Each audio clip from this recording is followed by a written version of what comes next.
যাদের নামাজ পড়ার সময় দুনিয়াবি চিন্তা মনে আসে বা নামাজে অমনোযোগী তৈরি হয়, তারা ভিডিওটি শেষ পর্যন্ত দেখার অনুরোধ রইল।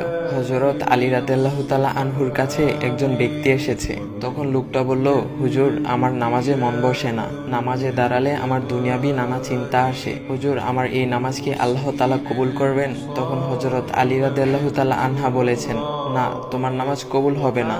তখন লোকটা মনে অনেক কষ্ট নিয়ে চলে যাচ্ছেন। এমন সময় রাসূল সাল্লাল্লাহু আলাইহি ওয়াসাল্লাম এসে হযরত আলী রাদিয়াল্লাহু তাআলা আনহুকে জিজ্ঞাসা করলেন, ইয়া আলী, আপনার কাছে লোকটা কেন এসেছিল? এসে দেখি মন খারাপ করে চলে গেল। কেন, কি হয়েছে আমাকে বলুন। তখন আলী রাদিয়াল্লাহু তাআলা আনহু বলেন, তিনি আমার কাছে জানতে এসেছেন যে নামাজে দুনিয়াবি চিন্তা আসলে নামাজ হবে কিনা।